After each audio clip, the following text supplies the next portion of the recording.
What's going on, Giants fans? Back at it with another video. And in this video, I'm joined by my special guest, Kyle Russo, who's going to help me grade the New York Giants free agency class of 2021. But before we dive into that, Kyle, how's it going?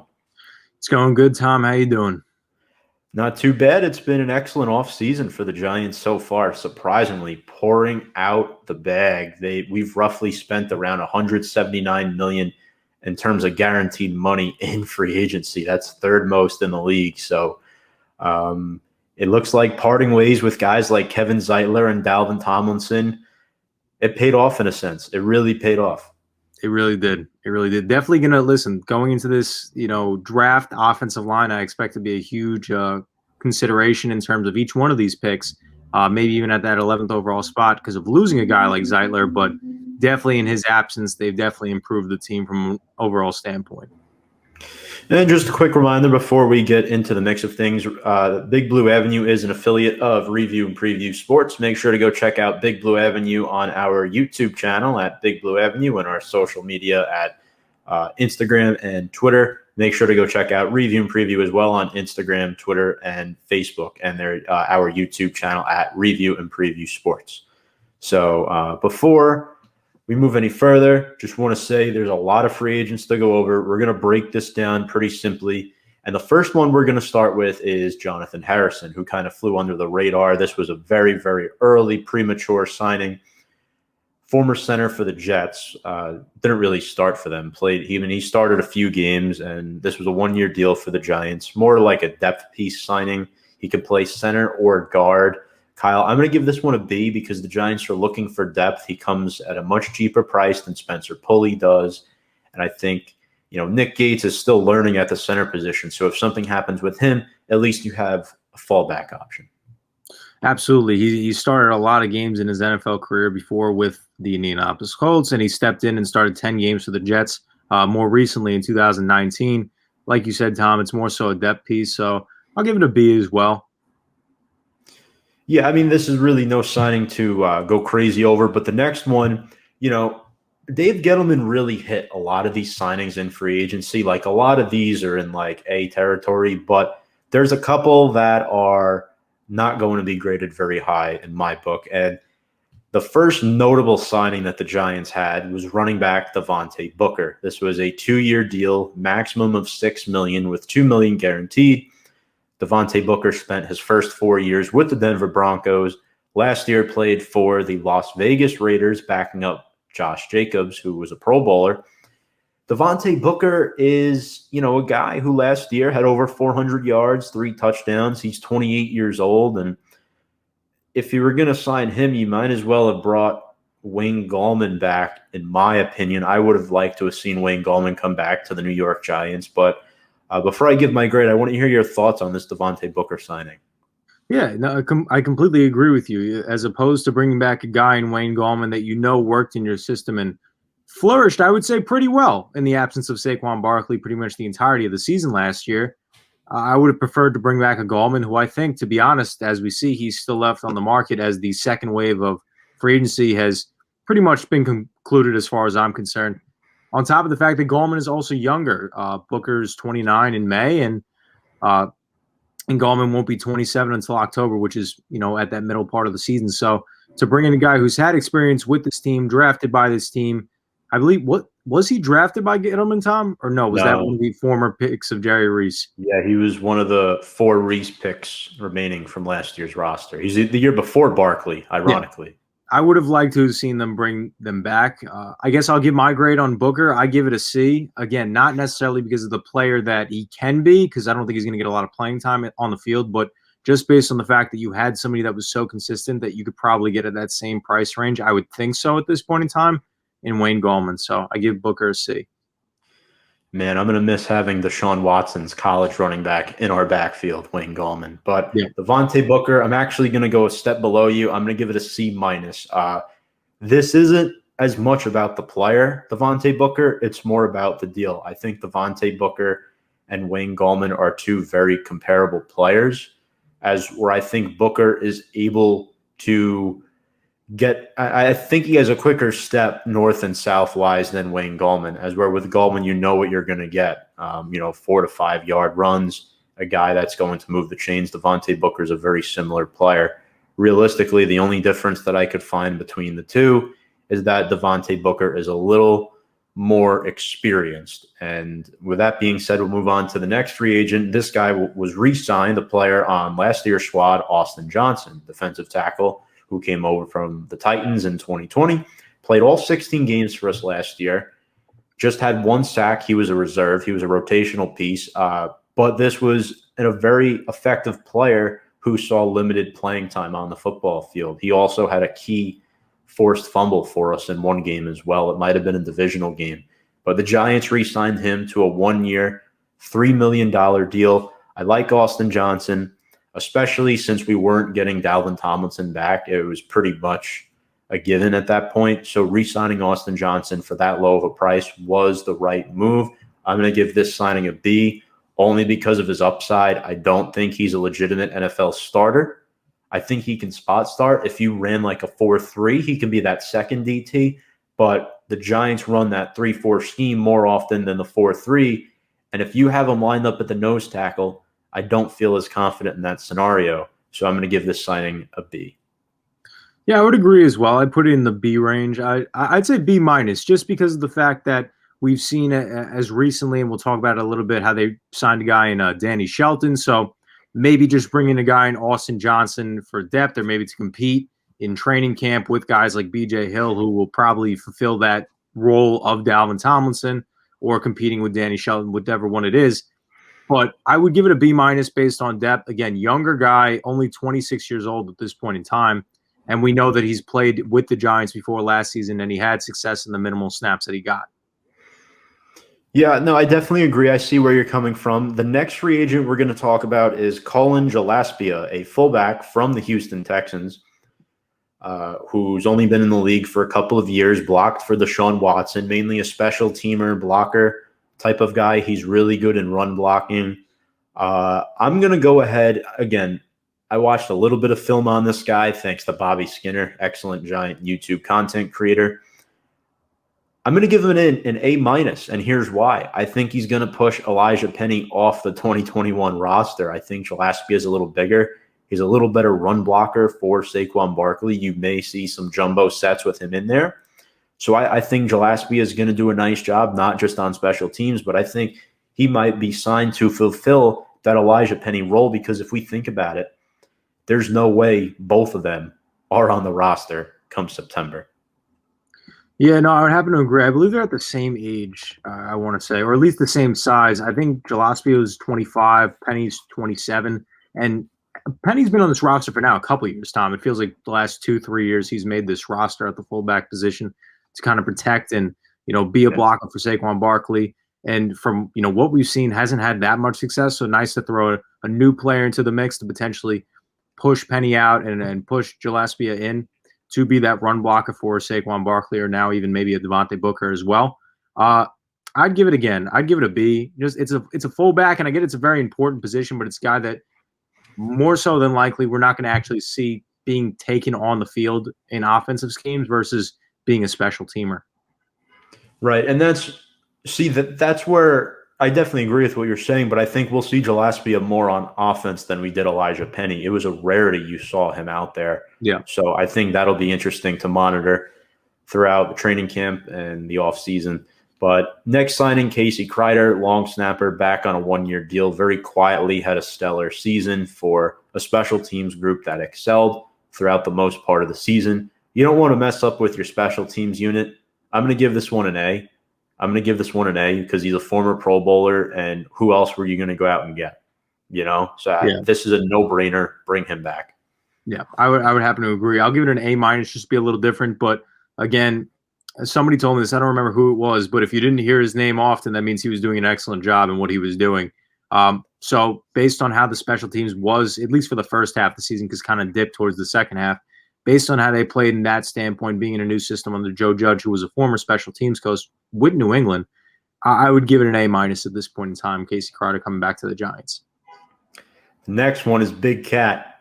Leonard Williams, the biggest priority for the Giants in this offseason. Once Dalvin Tomlinson walked, the Giants really couldn't open up the book to their signings until they took care of this Leonard Williams deal.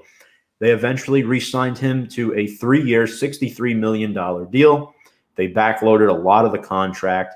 They originally placed the tag on him for $19.4 million, but then the extension lowered his 2021 cap hit to $11 million. But obviously, there's a much larger hit over the course of the next 2 years. I think the Giants do have an opt-out after year 2, potentially. So I love Leonard Williams. He's our best defensive lineman. He's one of the top 3 players on our defense, easily. But I'm going to give this signing an A- only because of the contract. I think they should have tried to get him for a little cheaper, but at that point, the Giants pretty much tied their hands where Leonard Williams had the leverage over the Giants. I think if we're grading this from the Giants' perspective, it's an A-. For Leonard Williams, it's definitely an A+. It's a 3-year deal. $60 million. I mean, that's an A all day. Exactly. So, but yeah, I'm going to give this one an A-. I'm going to give it a B+, and it's a combination between the contract itself being heavily backloaded. I think we talked about this, how in the first year it's only going to manage to pay out to around $11 million.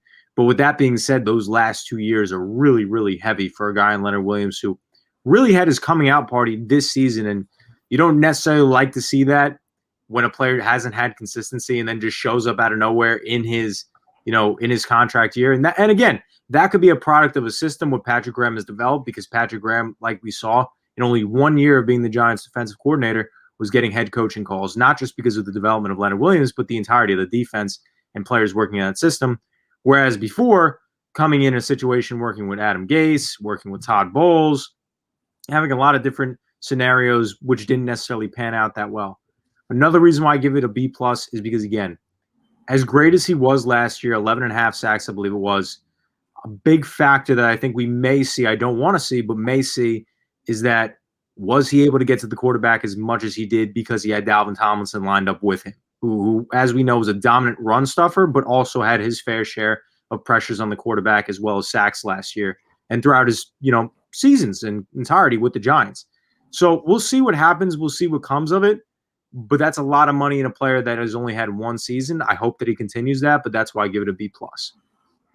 Yeah, and I think, too, what really helped Leonard Williams was having Patrick Graham as his defensive coordinator.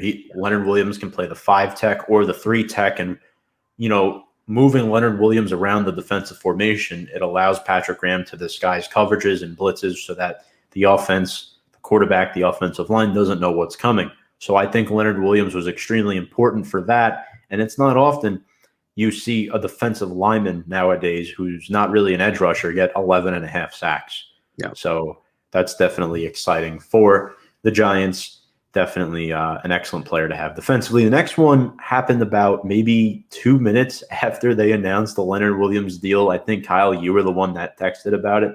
Yeah. The Giants signed wide receiver John Ross to a 1-year, $2.5 million deal from the Cincinnati Bengals, a very speedy player coming off his rookie contract, former 9th overall pick, by the way, in 2017. Giants are racking up on 2017 first rounders. They have 4 of them now on their roster.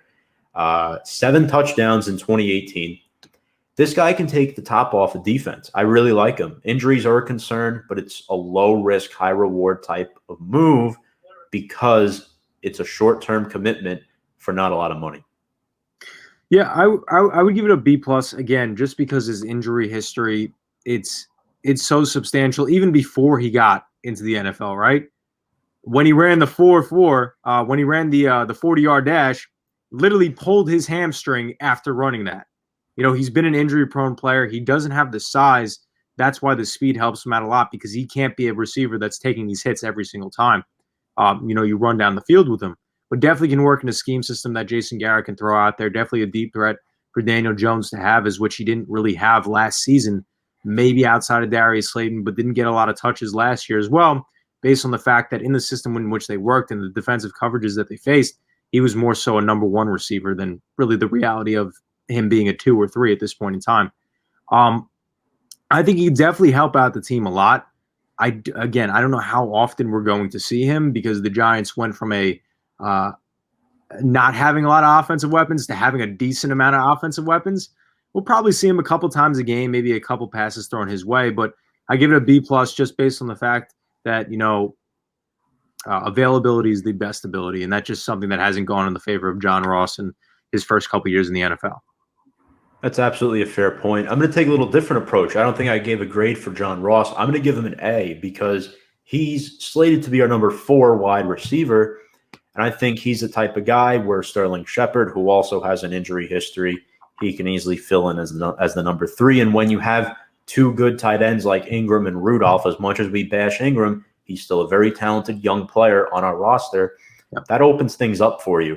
The guys that are going to be matched up against you are not on your level. John Ross is a former first-round pick where I think if he stays healthy, that's the big question, he could take advantage of those mismatches. Next up, we have Ifeadi Odenigbo from the Minnesota Vikings. Giants and Vikings swapping players often over the last decade. Yep. A 1-year, $2.5 million deal, so same type of deal as John Ross. This is a really good depth piece on the Giants' defensive line. He's a 5-tech player who was consistent for Minnesota last year after they lost Everson Griffin. Danielle Hunter was hurt. Over the past 2 years, he's had 10.5 combined sacks, started 15 games for the Vikings last year quietly. And our good friend Gabe Flayton, who's a big Vikings fan, was raving about this guy. He's like, you guys are going to enjoy him. He's a young rising star in the league, and that's really good to hear because Odenigbo probably won't even start for this football team. He's probably going to be a rotational piece. He gives us a lot of good versatility. He kind of reminds me of like a Matthias Kiwanuka type of player that we used to have. Yeah. So I'm going to give this one a B+, only because I don't necessarily know what to expect from him yet. And obviously, we still have B.J. Hill, Dexter Lawrence, and Leonard Williams, and Austin Johnson. That is a numerous amount of options on our defensive line. Realistically, how much of the pie will Odenigbo get in 2021? That's my biggest question. Yeah, it's very difficult for me to assess Odenigbo just because in 19, you look at the weapons that he had around him on that line, a Danielle Hunter, an Everson Griffin, Anthony Barr on that defensive backfield as well, getting to the quarterback tremendously. Whereas opposed to now with the Giants, they have a good line, but they don't have a lot of guys consistently that you could say, okay, pin him down for 5 sacks on the season outside of Leonard Williams. And in a 3-4 scheme, because I don't think don't quote me on this, but did the Minnesota Vikings run a 4-3 or a 3-4? Running a 4-3. So I don't know necessarily how he fits in with this team at this point in time, unless you run a scheme where you have Leonard Williams lined up on one side and then Odenigbo on the other, where that could help. He might be the benefactor of Leonard Williams pressuring the quarterback and him cashing in on the sacks. But I'm going to give it a B+ for that same reason that you did, is just not knowing where he fits in terms of depth on this roster. Agreed. Mike Glennon is next up, our new backup quarterback, 1 year, $1.1 million. I think he's a better, younger, and cheaper version of Colt McCoy, who has a lot more starting experience. I think he's a more accurate quarterback. He completed 62% of his passes last year and 5 starts for Jacksonville. I feel more confident with Mike Glennon as our backup quarterback than Colt McCoy. I just think he's a better option at this point. Colt McCoy, yes, I forget, what was the second game he started? It was the Cleveland game, right? Did he start the Cleveland game? I think Jones played the Arizona game, and then he missed the Cleveland game. So McCoy played the Seattle game and the Cleveland game. One of those games, he was not good at all. I think it was the Seattle game, and we still found a way to win. But, look, I want Daniel Jones to play all the snaps. I don't want him getting hurt. I want him in the game every single play of 2021 on offense. But if something happens to him, I feel a little more confident in Mike Glennon than I do Colt McCoy. Plus, the touchdown to interception ratio for a guy in Mike Glennon who's played on a lot of bad teams is pretty good. Yeah, listen, it's so hard to judge because of that, because he's been on a lot of bad teams. But if you're a good quarterback, you like to be able to see, that guy overcome things. Just, what was it, probably 5-6 years ago, he was touted as one of the highest ranked quarterbacks coming into free agency out of Tampa, right after they drafted Jameis Winston. Major contract from Chicago. I don't even know how many games he played for them before getting benched and then going to Arizona, going to Oakland, going to Jacksonville, and now with the Giants. He does have better passing rating. He is younger by 3 years, which I think is also helpful as well because he has some youth behind him. Again, he's not a mobile guy, which I don't like too much considering that we don't know the status of this offensive line and what's going to be the case scenario with this team. Whereas Colt McCoy, even though he's not really mobile, you saw him scramble in the games that he did start a little bit last year. I'd give it a B-. Again, based on the fact that you know that even with Colt McCoy, even though the stats may not have been there, the Giants were confident in him enough to start him, and they managed to get one of, I would say, probably their best win in the last 2-3 years against one of the better teams in the NFL in Seattle. Even though he wasn't really a main sticking point, he quarterbacked that team to ultimately a victory. Okay, so you said B- for Mike Glennon? Yes. Okay, I have B+ for Mike Glennon. I have B+.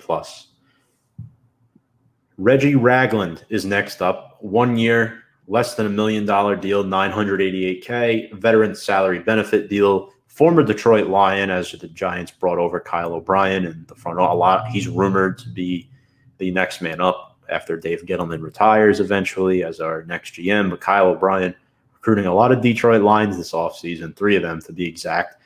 Reggie Ragland won a Super Bowl with the Kansas City Chiefs as one of their starting linebackers, and I think he's going to come in here, compete with Tay Kreider for that linebacker 2 position. He's the David Mayo replacement. That's exactly what he is.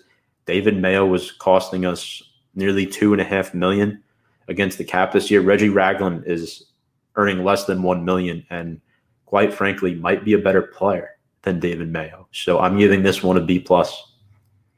Yeah, I'll give this one a B. Again, I think it's more so a depth piece because like we saw with David Mayo last year, kind of fell out of the rotation a little bit due to the linebacker depth in which they had. I think Ragland might have a better ability to, compete for a spot on this roster, competitively and getting on the field. He did start with Kansas City in his first 2 years, 25 games. For the last 2 years, he's only started a combined 13.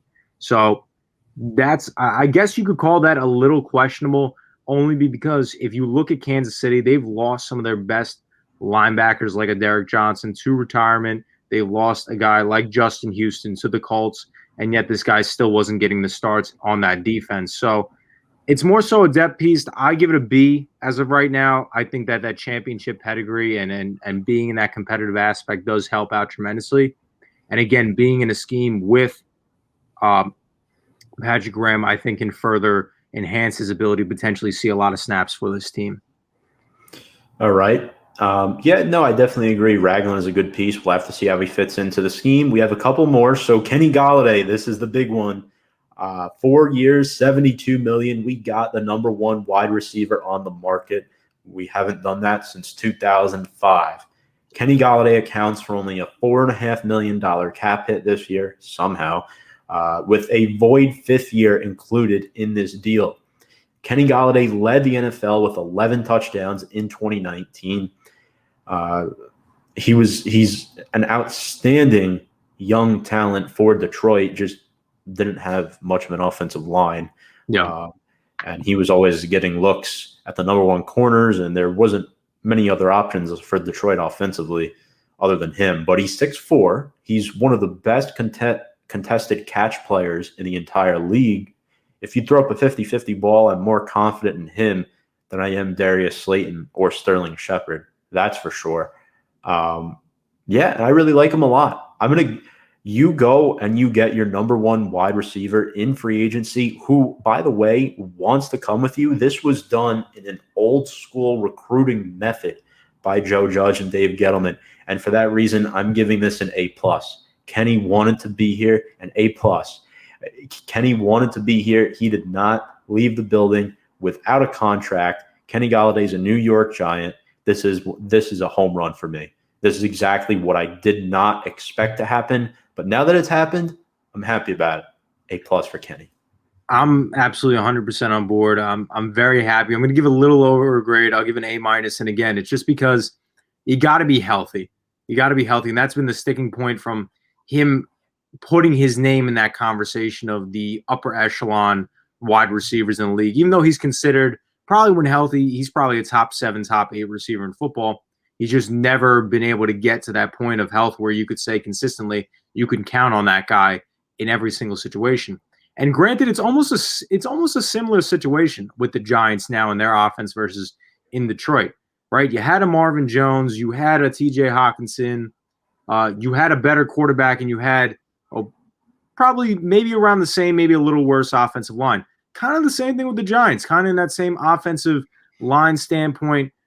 Daniel Jones is not the quarterback that Matt Stafford is, but has a better running back option in Saquon.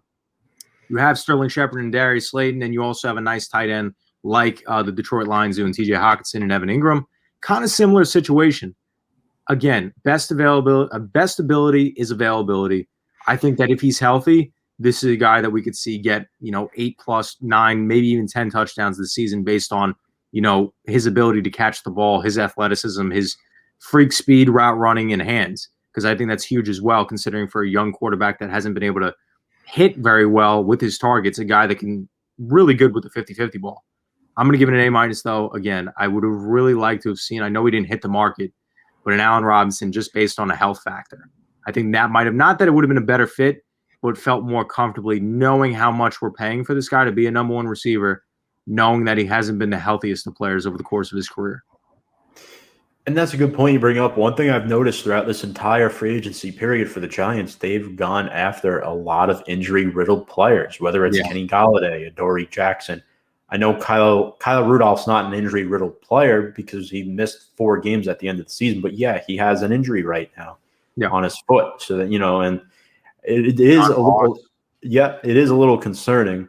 So, but nevertheless, we move on to Dory Jackson. Dory Jackson is another player who was recruited by Jabril Peppers and former teammate Logan Ryan. Giants signed him to a 3-year, $39 million deal. Logan Ryan flew up from Florida to meet with this kid. Jackson's coming off his rookie deal with Tennessee. This guy solves our problem at that CB2 position. This guy is a borderline CB1, in my opinion. He has the potential to be a CB1, but he also has F potential. And this can go – this is a boomer, but this is a very risky signing for the Giants. Now, you have an out after 2 years, which is good. But injuries have riddled him over the last 2 years. His first 2 years in the league were better than his last 2. He was cut by Tennessee to free up room for Bud Dupree and Denico Autry, so he was expendable to them to an extent. But he defends the deep ball very well, which is something that the Giants need. You need a good corner opposite of James Bradbury. I mean, it was just a revolving door last year. 17 passes defended in 2017. I'll take that. I'm going to give him a B+ because I see the upside, I see the potential, and it's a massive up. He was the best cornerback left on the market when we signed him. So good job, Giants. Yeah, I'm going to give it a B+ as well. Again, I keep on saying it. Availability is the best ability. That's been another stigma with Dory Jackson. But what I like more so about him is that he's so young. He's only 25 years old right now. He will be 26 when he does enter the new season. And after that contract ends, he'll still be basically in the prime of his career if he does turn out to be that great corner that we think that he can be. Again, with the Dory Jackson, I think it was a little bit of an overpay. I think 13 a year is a lot for him, considering that he was just released by a team. And that's another thing as well. And I don't know if that's more so Tennessee's standpoint or that's more so the Giants being a benefactor of releasing him. But considering, and Tom, we all watched the playoff game against the Ravens, that secondary absolutely got torched. And I get it. You wanted to pay Bud Dupree because you need a guy to get to the cornerback as well.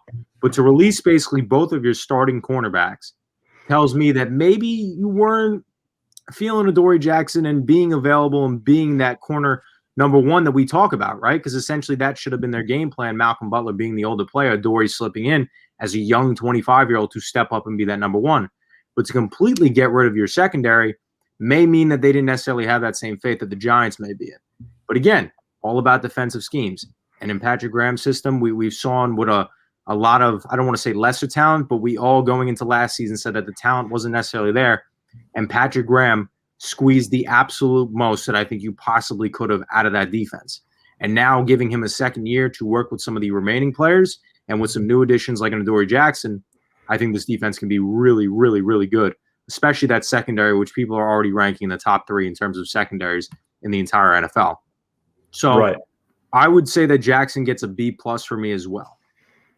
Yeah, I mean, this signing puts the icing on the cake for our secondary. The New York pass defense is now complete. You have 3 outstanding safeties in McKinney, Peppers, and Ryan, and then you have Jackson, Holmes, Bradbury. Julian Love has upside as well. I mean, he can play corner, he could play safety. So I feel really confident with what the Giants have going into 2021 there. Next signing is Ryan Anderson. Just a few more here. Spent 4 years with Washington. I think he's the guy they're bringing in to replace Kyler Fackrell. He's a rotational piece who can get to the quarterback. 4 sacks in 2019. The scheme changed last year for Washington when Ron Rivera and Jack Del Rio came over as coaches. So Ryan Anderson, who became a free agent probably for the same reason why Ryan Kerrigan became a free agent. They just weren't good scheme fits for them anymore. So now the Giants pick up Ryan Anderson, who's an outstanding scheme fit for them. I think the Giants wanted a Ryan. We wanted a Ryan from Washington. I don't think we got the Ryan that we wanted, but I know because we both wanted Ryan Kerrigan in a Giants uniform. But Ryan Anderson, he's not a bad player. I mean, I've scratched my head a little bit at the signing because I really like the upside that Carter Coughlin has. I want to see more of Cam Brown and Nico Lalos in 2021. But this isn't a bad signing at all. I mean, 4 sacks in 1 season, he has potential. So for the price that we're getting him at, he's going to be an A- for me. Yep, I would happen to agree as well. Perfect rating for Ryan Anderson. Definitely going to be competitive because, again, another youthful player, only 26 years old. He was a former second-round pick. The Giants may have some aspirations of revitalizing his NFL career, as like you said, it's not that he wasn't a good NFL player, it's that he didn't fit the scheme of Jack Del Rio. But bringing him in means that you have faith in the fact that he will fit perfectly within your scheme of Patrick Graham's system. And with this defense and all that they've added, again, he could be a guy that can be a benefactor of the fact that now they have a lot of talent on that defense. Absolutely. I mean, we look at what we lost defensively. We lost Dalvin Tomlinson, David Mayo, and Kyler Fackrell. We gained Fadio Denibo, Reggie Ragland, Dory Jackson, Danny Shelton, and Ryan Anderson. I mean, I'll take that. I'll definitely take that. But we have 2 more signings to go over. Zach Fulton, 1-year deal guard from the Houston Texans, has started majority of his career. He's a better pass blocker than run blocker, but he gave up 11 sacks last year as the starting right guard for the Houston Texans. That was the most sacks allowed in the NFL. So we went from potentially having Kevin Zeitler starting at right guard for us to either Shane Lemieux or Zach Fulton if the Giants don't draft the right guard in this year's draft, which I think they will. But right now, I think Zach Fulton is more of a camp body to be a depth piece, maybe make it as a backup on this roster. You have to remember, too, when you're blocking for Deshaun Watson, he's going to hold the football a lot longer, I should say, than most quarterbacks. So, I mean, to give him a little bit of the benefit of the doubt, but still, that's not saying much. I'm giving this one a C. It's so hard to grade because I wouldn't say more so Deshaun Watson's fault because, if anything, the guy that holds on to the ball a little too much, we know it's Daniel Jones. Half the sacks that he took last year is because he couldn't get rid of the ball. But the only offensive lineman of any like, I don't want to say stature on that line was really Laramie Tunsil, and that's only the left tackle. But from that point on, left guard on, that offensive line was one of the worst in football. That didn't protect at all in that situation.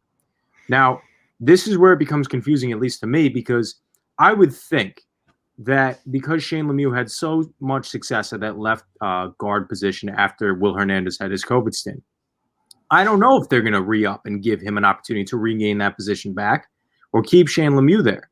And I don't know if they plan on keeping Will Hernandez as a long-term part of the future and putting him to right guard, as he has been a left guard as far as I'm concerned at UTEP as well, and definitely with the Giants for basically the entirety of his football career.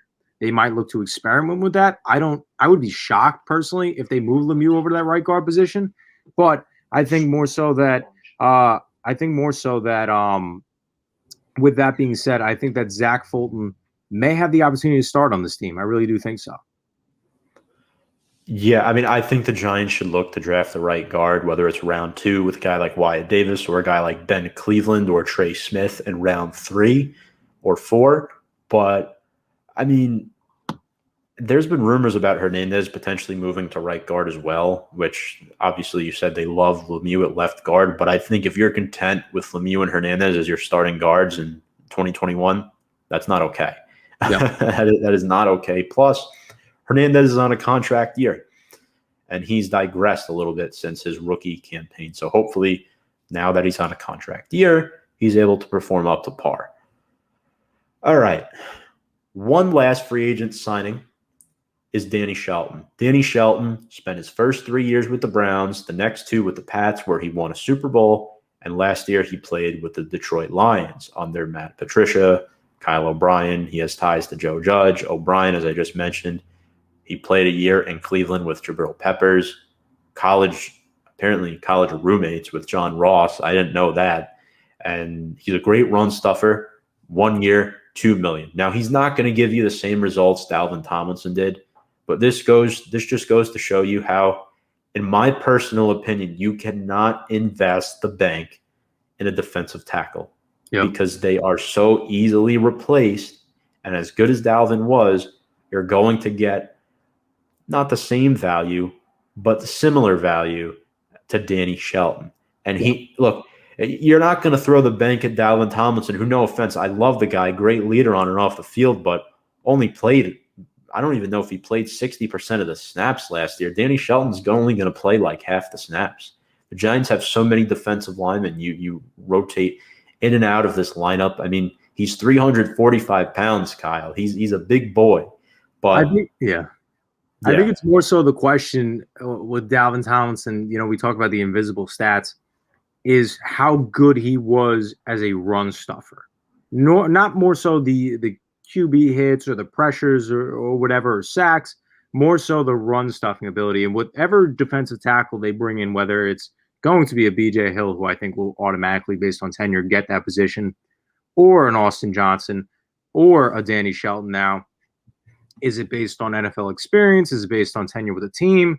Or is it based on we need to have that same sustainability because we got guys that can get to the quarterback? We've added a plethora of linebackers over the last 2 years as well.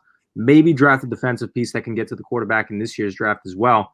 Are you going to be able to provide the same thing defensively that Dalvin did in terms of not pass rush, but run defense? I think that's the biggest question. But with a body like that, I think I saw a stat the other day that with Danny Shelton, Dexter Lawrence, and Leonard Williams, that 3, because the Giants run a 3-4, is 1,000 pounds of defensive line. That's big. That's huge. And you bring up a good point. I haven't really thought about this yet. Dalvin Tomlinson was 6'3", 320. BJ Hill 6'3", 311. That's a 9-pound difference. BJ Hill can easily slide into that nose tackle position and be that third starter on the defensive line. I wouldn't mind that. I wouldn't mind Danny Shelton. I wouldn't mind if it's a rookie. If it's a rookie, whether it's a Christian Barmore out of Alabama or an Aleem McNeil out of NC State, one of those guys. So, the Giants have a lot of options at defensive tackle. I do think they're going to draft a defensive tackle because BJ Hill, he's on a contract year. And Danny Shelton and Austin Johnson are both 1-year deals. There's not much of a long-term investment on that defensive line outside of Leonard Williams right now.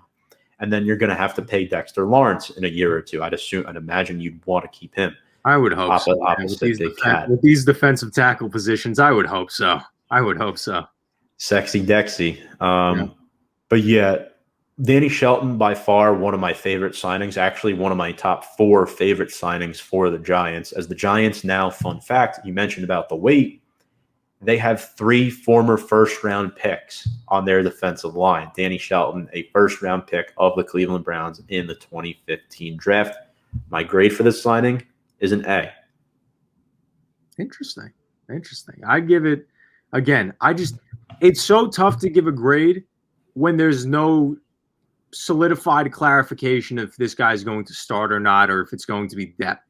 I would think that he would be second string, but I would not be surprised if he's a starter on this line come opening day in September. So based on that, I'm going to give it an A- if he does start.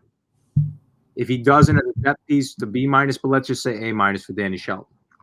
I like it. I definitely like it. Yeah, it depends. We'll see what happens. Giants love to use several defensive linemen, defensive backs, linebackers, you name it.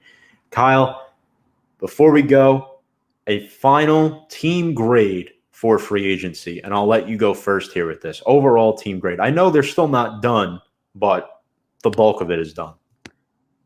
Tom, as you and I both know, this is probably one of the more, I would say, memorable off seasons in terms of before before draft free agency signings that the Giants have had.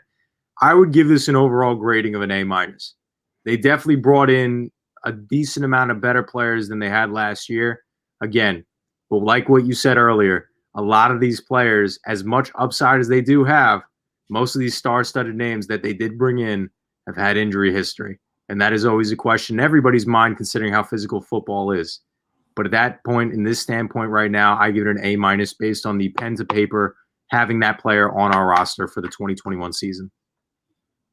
I like it. And you read my mind because I have the exact same grade. I'm also giving them an A-. It's not often you and I come to terms with the same opinion when it comes to the Giants, but this is one of those. We got plenty of disagreeing to come when September comes around. Well, I think if we're agreeing a lot, I think that tells you the team is heading in the right direction. So I think regardless of how we feel about this team, I think we both want the same goal. Obviously. Our methods of going there are just slightly different. But now you see the team is starting to come together, and it all rests on the shoulders of Daniel Jones. But Kyle, any final words here before we sign off? A- of a free agency class, hopefully an A+ of a draft class. That's right. We'll have some more draft content coming in the next few weeks or so, in the next few videos. Kyle, thank you very much for joining me. You've been watching Big Blue Avenue here on the Review and Preview Sports Network. Make sure to go subscribe to our YouTube channel. Thank you all very much for watching.